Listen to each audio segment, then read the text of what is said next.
Yo, yo, yo! What's going on, guys? Ash, aka Boogie, back at it again with your podcast for Sports Crossover Nation. What's going on? Hope you're all having a good day out there. Just came back off work. Thought I'd kick back and hit another podcast for you guys. So, yeah. Sorry I'm a little bit late on this one, but we'll talk about the NRL Grand Final to start with. Obviously, a massive game filled with so much. Obviously, a little bit of controversy as well. But overall, just a really good game played by two elite squads in the NRL. The Roosters showing why they are the best team in the comp. And the Raiders showing that they're legit one of the best teams in the comp as well. Next year, I think both of these teams are going to be great. Without Cronk, the Roosters still getting Flanagan from the Sharks, so they should still be pretty good. And the Raiders, I think they're picking up another English import, so they're going to be great next year as well. But we'll dive into a little bit of the chat in the grand final. So for me, the Raiders did have control of the game in the second half. The first half started off with Verrills scoring that first try off that controversial kick that hit the trainer in the head, then came back, and then the Roosters got the feed of the scrum. For last time I heard, Greenberg said he's going to be changing that rule, so hopefully we see a little bit more control around trainers being on the field at the same time as players and big plays that are going on, so this doesn't happen again. But in the first half, when that first try went in, I was like, oh, here we go, the Roosters are just going to run away with this game, and it did look like that to start with until the Raiders really dug their heels in, coming to the end of that half, and then coming into halftime, Ricky must have gave them a really good speech, and second half, they really controlled the game for me in the second half, but that big call, let's dive into that a little bit more. Obviously a massive call. It kind of reiterates the one thing I have a problem with in the NRL at the moment is this whole two ref scenario. You just don't know whether they just go back and forth on calls between two referees. It really confuses the fans. Hopefully they can figure this out, and I really wish it just goes back to one referee. I don't know what everyone else thinks out there. Whatever you guys think on YouTube, just comment down below what you reckon. By the way, if you're watching this on my YouTube, like and subscribe. Shout out to the homies. You know what it is. So big key stats in this game. Run meters, 1,642 to the Raiders and 1,593 to the Roosters. 3 line breaks each. 39 tackle breaks to 30, going the way of the Raiders. 19 offloads to 1, going the way of the Raiders.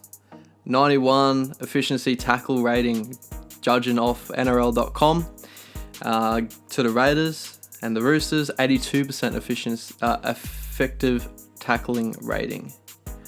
But yeah, let's dive back into that massive call. So basically, what happened was the kick went up. I think it was Simonson who only just got on because Nickel Cockstag, I'm pretty sure he had a cramp. He got taken off. So the ball went up. I think it was Simonson. It was either Simonson or Croker went up against Tedesco. Judging by the footage, the Raiders player did touch the ball and it went backwards. But at the moment, the ref said that it was 6 to go. Big call. Obviously, you didn't really see what was going on. These referees, man. And then the pocket referee must have turned around and said, no, it's not. Which was the right call at the end of the day, but, by that moment, Whiten already got the ball. They did say last tackle 4 or 5 times, but when you just see the motion of 6 again, as a player, you play what you see, you don't play what you hear. And that's exactly what Whiten said after the game. So the referee did come out apparently during the game he said that he didn't make the 6-game call, but it's all over cameras. I don't know what he was thinking. I guess it was just in the moment. He just didn't want to, add to the controversy on the field and maybe something to happen, but we all saw it happen. It was the right call at the end of the day, but I think the two referees on the field really just confused a lot of things. If we just had one referee just stuck to that call, I know back in the day we would have still complained about the referees. It's a bit hard. It's a hard job to do, but I don't think there'll be as much confusion and much frustration at what's going on. We have two referees on the field, two sidelines. You still have a video ref or the bunker, which I think is filled with a couple of people. So that's what's really frustrating, is everyone sees the bad calls and goes off and says, well, we have all these referees. And then, calls like this that were actually right, but were very confusing. So, you don't know what way to go about it and everything like that. A couple of big players in this game. Chance Nickel-Klokstad. I honestly thought that if the Raiders were to get someone for the Clive Churchill, I would have thought it was Chance. Even though Whiten did have a good game, but Chance, 237 run meters, 8 tackle breaks, and he just looked really energetic during that whole game. Another big player, John Bateman, 50 tackles. Defensively, he was very nice. He did have a couple of screw-ups. He had that one where I'm pretty sure he just put a wayward pass in. And then the second one was the one that he passed to Papali that Cronk, it ended up being okay, but really the pass was never on. Cronk got to the man way too early, but at the end of the day, they got the penalty. So I guess you can't really say that wasn't a good play. So Jared Waerea-Hargreaves, 41 tackles, 185 run meters. He definitely was also deserving of the Clive Churchill if Whiten didn't get it, and there was confusion about that too. The NRL Grand Final really was in shambles by all this sort of stuff, just really unprofessional in some sort of way, but definitely the theatrics is the way the NRL runs by at the moment, the emotions, but to have him lining up and ready for Clive Churchill is a bit fucked up in my opinion. They could at least, if the apps weren't working as what they said, the apps wasn't working for Darren Lockyer, just go back to the old way. Honestly, if it wasn't, just go back to the old way. Tedesco also had a really good game. One try, which was that match winner. Amazing pass from Latrell Mitchell. Probably the only thing he did really good in that game, to be honest, but big players do step up in big games. And the same thing with Tedesco. He had a quiet game until, coming to the ends of that second half where they really needed him. Overall, 191 run meters and 5 tackle breaks. Tedesco on a quiet game is an amazing player, so you can't really take that away from him. Definitely deserving of the Daily M. Jack Whiten, 97 run meters, 1 line break, one try, 6 tackle breaks, and 253 kick meters. That's one thing Jack Whiten's been doing well this year, is kicking. He's really improved in that facet of his game. Being a 5'8", he's definitely stepped up and showed the versatility of a player that he is. And Josh Papali, best forward in the game. I don't really care what anyone says of that Payne Haas getting the front row of the year and everything like that. Josh Papali's had an amazing year and finished it off with 164 run meters, 2 offloads, 34 tackles. So he was definitely a big part in that game as well. So overall, just to recap on all that, definitely a lot of controversy. You could also chuck in the Cronk call with that. Cronk being sin binned. To me, that was just a penalty. It didn't deserve a sin binning. There was no, you couldn't say that, if he wasn't there, I still don't believe it was sin bin offence. I've seen so much worse stuff get, put to the side and just be called a penalty, and in the biggest game of the year, his last game of the year. But I guess the refs had to make a call, and they made the call. So yeah, just to end off with the grand final talk, the Roosters, great work this year. I think all the controversy is kind of pulled away from how well they actually played in that game. Defensively, they were amazing. They held the Raiders out, which was a big, really, really big thing. They honestly deserved the win to me. Don't take it away with all that controversial stuff. You know, that happens in games, but big moments win games. And Tedesco, Latrell, Keary, they all shined in that big moment and won the game at the end of the day. So another thing I really wanted to get into was the World Nines that is coming up soon. I'm really excited to see what it's like. I do miss the Auckland Nines, which is just the NRL teams and stuff. You know, see the Warriors do well. Jokes, not even. But yeah, it should be a really good contest with a lot of really classy players and different international teams. So we'll start off with the Aussie team. Josh Adokar, which would be a massive player for the Nines. Obviously so quick already when it's in normal 13 man on the field. You know, take a couple of players away, he's got a lot more space. We'll just have to see how he goes. Jai Arrow, which is another really good player. AJ Brimson, very good pick. Nathan Brown, Kyle Felt, David Fafita. I can only imagine the havoc that David Fafita will be running through. Tyson Frizzell, again, another big body that moves really well. Ruben Garrick. Ruben, I know you're listening to this. Your man made it into the Nine squad. I'm going to give him praise. He's a great player, so we'll have to see how he goes real quick. And does have a nose to scoring tries.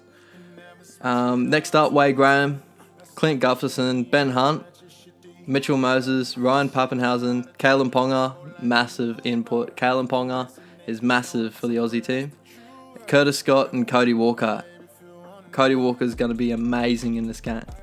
A couple of other teams, we got the Cook Island boys with Anthony Gelling, Alex Glenn, Tipai Maroa, Brad Takarangi, to name a few. England, you know, James Graham, Sam Tompkins, a big player for that one.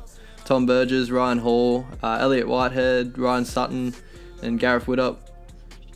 Fiji, Kevin Aguama, Vunivalu, Wanga Blake, Mike Sivo, which is a massive one. Coruscant, Kickow, bruh. The Fijian team is going to be amazing in this Nines comp, you can only imagine. France, no real big names here for France. A lot of players from England, so we'll jump over to Lebanon. We got Reece Robinson, Travis Robinson, and a couple of unknown boys there. So New Zealand, which is another big squad. Leeson Armel, really big. I don't understand him for Nines, but he's there. Dylan Brown, Tenavano, Harari Renara, Hamlin Ueli, Asako playing for the New Zealand squad instead of the Samoan squad's a big one. Sean Johnson, Marshall King, or Jeremy Marshall King, Ken Mamalo, Brinton Nakora, Cody Nikorima, Kevin Proctor, Jordan Rapana, Simonson, Remus Smith, and Joseph Tarpany. It's going to be a great squad. Sean Johnson, obviously, touch king, you know how it is. Jeremy Marshall King, he is growing up around with the touch background as well. So those boys are going to be really good. Jermaine Osako's got a lot of speed. Cody Nikorima, great footwork. Ken Mamalo, he just big body that just does everything. Nikora is another really good player that runs really good lines off Sean Johnson. So that Sharks connection could be really big in the Nines. And Jordan Rapana is always going to score tries, that guy. So Hamlin Ueli had a massive year too with the Sharks. Kind of went unknown this year, but big forward that's got a lot of mobility, so he'll be really good to watch. Move on to the Papua New Guinea team. A lot of unknown players here. Justin Olam from the Storm, which is a big one. Yeah, not many real big names here.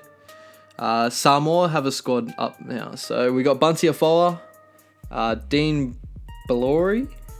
I don't know who that is, from Penrith Panthers apparently. Michael Cheekham. You got Tim Lafai from the Dragons, Joey Leilua, Luciano Leilua. That's the two boys there. Moses Leota, Denny Levi. I did not know Denny Levi had Samoan heritage, so that's crazy. Jerome Luai, David Norfoluma, Luggy Sal, another really big body. I don't understand for Nines, but he might pull something out of the hat. Seve from the Storm. He hasn't really done much for the Storm in the last part of the year, so we'll have to see how he goes. George Tafua. Big Georgie must be putting off shots now. That's going to be awesome to watch in the Nines, putting on shots on all the boys. Brian To'o. Nice young player from the Penrith Panthers. Had a breakout year coming towards the end of the year for the Panthers. Going to be awesome next year. So yeah, the Tongan squad is to be announced at the moment. They got a couple of big players they could name, like Fusatua, Ato Hingano. Conrad Hurrell would be cool to watch. Sione Katoa, obviously he's big speedy man. Toma Lolohea, which would be massive. Toma Lolo, obviously. Daniel Tupou. Hopefully they name a couple of big players like that, but we'll have to see what happens. USA. Eddie Pettybourne. Shit. He's coming back. Ronaldo Militano. Bruh, that's another big one. I didn't know he had anything to do with the USA heritage. Maybe. I have no clue. Yeah, no one really else. Wales. Got a lot of overseas boys. So yeah, basically the Nines are looking good at the moment. Obviously, hopefully the Tongan team does get named soon, which would be a big one. But at the moment, of course, you got to go with the two big boys. You know, Australia and New Zealand. Fiji will also be my third pick. Samoa, didn't really pick a squad that kind of got me going. I thought Milford was going to be there. I don't think I saw Milford's name, so I don't know what's to go there, because he was in the captain's the photo and stuff like that. So I don't know whether he's just not playing, but hopefully we do see him there. And yeah, so overall, it's going to be a massive weekend of Nines football at Bankwest. Hopefully it ends up being a really good like fast games, great action, big hits, Georgie Tafua. Yeah, so we'll have to see what happens with that one. Moving on, I'm going to go through some NFL news at the moment. So the big one of the weekend that I saw, the Falcons get 50 points dropped on them. The Texans won 53-32. Deshaun Watson had a massive game with 28 of 33 passes complete, which is crazy. He almost didn't miss. 426 yards and 5 touchdowns. His wide receiver, Will Fuller, 14 receptions, 217 yards, 3 touchdowns. DeAndre Hopkins, 7 reception, 88 yards. Altogether, the Texans had 592 yards to 373 of the Falcons. 166 of those was rushing yards, which was 57 to the Falcons. And yeah, it was a massive game from Deshaun Watson. Really controlled the team over the park really well. The Falcons, again, as I allude to from last week, they're going down a slippery slope at the moment. Hopefully they can turn it around, because they've been a premier team for the last couple of years, always been up there, beating my Panthers, going into the finals. So we'll have to see what happens with that one. The Panthers did get a win on the weekend, 34-27 over the Jags. Christian McCaffrey having a massive game, 237 yards. So other massive games, we had the Seahawks beat the Rams 30-29. The Rams are starting to get onto a slump right now. Hopefully they can pick that back up. The Cardinals beat the Bengals 23. The Buccaneers lost to the Saints 31-24. Big one there. Teddy Bridgewater is the second Saints QB since merger with 300 plus yards and 4 touchdowns, replacing Drew Brees, which is massive. He's been massive to the Saints to keep him on this high rise 4-1 at the moment. The good team to watch at the moment. The Vikings 28 to beat the Giants 10. Cook ran for 218 yards, so most by a Minnesota player since 2012. The Bears and the Raiders. So the Raiders pulled off a 24-21 win over the Raiders. Josh Jacobs has been killing it this year. He's the first running back with 140 rushing yards and 2 touchdowns versus the Chicago Bears since 2013. So the Eagles, they smashed the Jets 31-6. The Jets just can't seem to get it going. And the Eagles are starting to pick their game up. Defense is looking good. The Eagles defense, 10 sacks, most in the game since week 3, 2007. Ravens beat the Steelers. A bit back and forth game this one. Lamar Jackson did not look that great. Definitely a couple of nice running highlights and stuff, but passing the ball wasn't amazing. And the Steelers just don't look good. I don't know what's going on with them. 1-4 at the moment. I don't see them really getting off a good start at all. So the Bills beat the Titans 14-7. The Patriots beat the Redskins 33-7. Tom Brady, bruh, what can you say? He also passed Brett Favre for the 3rd most pass yards in NFL history. The Broncos beat the Chargers, which was a real crazy one for me. I thought the Chargers were going to pull this one out, but the Broncos got it done. So they're going to 1-4 now, and the Chargers are 2-3. The Packers beat the Cowboys. Yeah, so that was a big game, that one. Dak and Zeke didn't really get it done until the second half. Dak started to build and try to make a comeback, but really he should have done exactly what he did the second half in the first half and tried to put it on the Packers. The Packers did look really good with Aaron Rodgers passing the ball really well, and the defense really holding the Cowboys. I think at one point it was 34-3, 34-8. Don't quote me on that one, but the Cowboys did make a great effort to come back. It just was a little too late. The Colts beating the Chiefs, which is a massive one for me. That's a massive surprise. So 19-13. I'm pretty sure I saw a stat saying that I think Patrick Mahomes is 2 of 6 in primetime football, and then he's 13-0 in normal non-primetime football, which is crazy. So maybe he just doesn't play well under the lights. Patrick Mahomes is Patrick Mahomes. He's to me, he's proven himself to be the best quarterback in the league right now. So I think this is just one little misstep, and they'll just carry on with their 4-1 year at the moment. So the Browns lost to the 49ers 31-3. So the 49ers 4-0, first time since 1990. They're looking really good. Jimmy Garoppolo has got the team going around really well, and their defense is amazing. Richard Sherman really stepping up with a decent defense. And with the Browns, what can I say?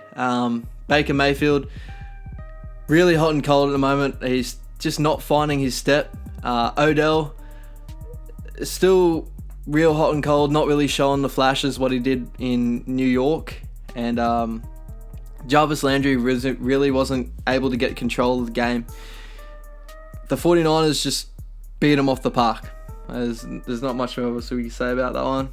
The 2 teams on the bye that week was the Lions and the Dolphins. So next weekend for the NFL. So we're going to week 6. First game, we got the Giants and the Patriots. I'm going to go to Patriots, of course. The Giants have been really hot and cold for me. And the Patriots, Tom Brady. What else can I say? Panthers, Buccaneers. I'm going to go to Panthers, even though we lost to the Buccaneers earlier on this year. And that was the big game where Cam really looked like he struggled with his injury. Cam is still not back yet. And Allen is controlling the team really well, 4-0. And Christian McCaffrey, he's standing up. So he's becoming that centerpiece. So if Cam comes back, I don't know whether it's going to be more of a running style offense back where we used to be with Cam. Hopefully it does turn into that, because Christian McCaffrey can do anything. He's a good passing threat and a rushing threat. Good footwork. Hopefully we can mix together really well when Cam comes back. And Allen, I feel sorry for him, but Cam is our franchise quarterback. He's been playing really well, but when Cam does come back, he is our quarterback. The Bengals and the Ravens. I'm going to go the Ravens, which pushes the Bengals 0-6, which is massive. They aren't getting anywhere close to being in the playoffs this year. Looking really bad. The Ravens, I want to see Lamar Jackson step it up with the passing game. I want to see more completions, more yards, and more touchdowns thrown. No more interceptions, and I want to see his running game really take his own. I think last game he had 77 yards on the feet, so hopefully he takes control of this game and shows everyone the elite quarterback that he is. The Seahawks versus the Browns. So this is a tough one, even though you got 4-1 with the Seahawks and 2-3 with the Browns. I'm still holding on hope for the Browns to go back and figure out, like, they got a whole lot of talent on this team. They just can't get over that bump, and I think it's that Cleveland curse. I don't know what else to call it. And the Seahawks, Russell Wilson won 5 straight games versus the AFC North, so all stats are pointing towards the Browns. In my head, I have a feeling the Browns are going to do something. The Jags and the Saints. So I got the Saints 4-1 and the Jags 2-3. I see the Saints continuing on this run with Teddy Bridgewater playing well. Gardner Minshew is looking really good as a quarterback. I just don't see the Jags beating the Saints running game. And the Jags, they've still got a little bit ways to go to beat those top teams in the competition. Big game of this week, Texans and Chiefs. Patrick Mahomes, 15-0 record in non-primetime games. There you go, so 15-0 in non-primetime, so not 13-0, which is massive. The Redskins and Dolphins be playing. Not a great game. 0-5 Redskins versus 0-4 Dolphins. Hopefully one of these teams can get a win this year. I'm going the Redskins because the Dolphins just don't look good. The Eagles versus the Vikings. I got the Eagles beating the Vikings. The Falcons and Cardinals. I got the Falcons. 49ers Rams. I got the Rams only because I'm not a full believer in the 49ers yet. Hopefully they prove it against me this week, and then I might become a believer. Titans Broncos. I got the Titans. Cowboys Jets. I got the Cowboys. Steelers Chargers. I got the Chargers again. Hopefully they don't disappoint me. And Lions Packers. I can't go past Packers. Bye teams this week: Chicago, the Colts, Raiders, and the Bills. Overall, the NFL has been very good this year. A couple of big players stepping up. Christian McCaffrey being the one of them. So now I want to get into a bit of the UFC news over the weekend. It was a massive event. We had Robert Whittaker versus Adesanya. I don't think anyone could have fully sat down and said this is exactly what's going to happen. But Adesanya came out with a TKO victory in the round 2 against Robert Whittaker. Both of them really just collided heads like legit. As I said to all my homies, it looked like two kangaroos going at it. We're both throwing the same sort of stuff at the same time. Either one could have connected, it could have went the other way, but it kind of showed that Adesanya has this gift, this thing that I've never seen another fighter be inside that pocket, and while being so crazy and hectic, he just stays so calm, and he dodges punches like nothing. He looked really good on the feet, and Whittaker, he looked really quick. Jump back and forth, inside the pocket, outside the pocket, just to be caught by two punches coming out. I think, as one of my mates said, that he kind of just stayed in the pocket for a little bit too long. But Rob will bounce back, as he said. I believe he's one of the top fighters in the division. I just think Adesanya is something different. It's the McGregor effect. If I don't want to call it the McGregor effect, it should be the Adesanya effect. It's different. It's a different way of going about it. And he's shown to the public that he is a force to be reckoned with in the UFC at the moment. And who can't love the little showmanship that he has going on and stuff like that. He does act a bit too cocky, but I guess he backs it up no matter what he does. He always puts a great performance on. His next fight, Paulo Costa. Every way I kind of look at that fight, I kind of see Adesanya just winning. I got Adesanya by points. I don't know if he'll be able to knock out someone like Paulo Costa that went head-to-head with Yoel Romero like they did. I think with Adesanya, the only test that he's got to go under is Yoel Romero. And if Yoel Romero can even get back to that position, I don't know. But that would be the biggest test for Adesanya in this division. Whittaker, I think he should go back and fight Gastelum. Really run that one back as he pulled out from injury last time.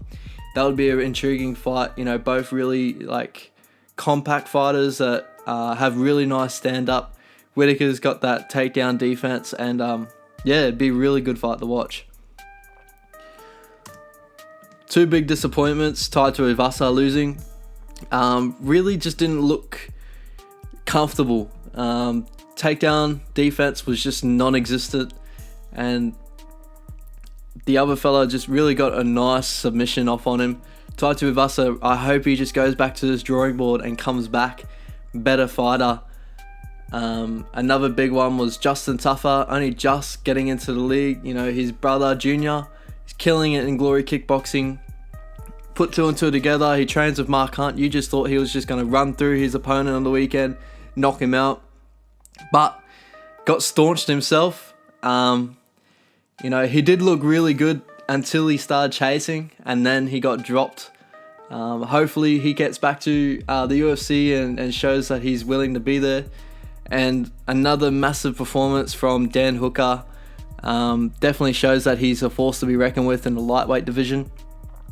To beat Ala Quinta like the way he did is massive, especially after Khabib. You know, Khabib had the fight that he did, and it went back and forth. You know, Hooker just showed his stand-up is amazing, but he's just not ready for Khabib yet. I don't want everyone jumping on that hype train. And Dustin Poirier is going to be a great test for him because, you know, stand-up v stand-up. You have to see how that goes. I really think he's trying to like get his profile up until he versus someone like Khabib. So he'll fight Poirier, stuff like that. So he's beaten Poirier, beaten Quinta, beaten bang, bang, bang, you know, just to look at his profile and just go, look, I've beaten these guys. Khabib, you're next. I'm going to put you on the map. But let's kind of be honest here. Khabib is just on another level. Wrestling is just amazing. Can't used to wrestle bears. Like, how are you going to beat some guy that's used to wrestling something that can fucking double its weight, you know? Like, it's crazy. He's a crazy motherfucker. He'd be killing everyone in the game. If anything, I just want to see Tony Ferguson get at him, because I really think Tony Ferguson or someone like Nate Diaz will be his kryptonite, being a jiu-jitsu. Jiu-jitsu is going to be his main fallback, because wrestling, you know, he's great at taking people down, great at getting on top of people and beating them down, but a great black belt jiu-jitsu could also flip the fight back into his favor from his back. And someone like Tony, that's part of 10th Planet black belt, trains under Bravo. Fuck, man, like, could go either way, that fight. And I think Tony has the better stand-up, so it could go that way as well. End of the day, so it was a great weekend of sport. You got a couple of things like, you know, rugby union. We had the Aussies win. Didn't look too good, but we did beat Uruguay, so we got a win. I should just be happy with that. The New Zealand All Blacks, 77 points. How can you go against that?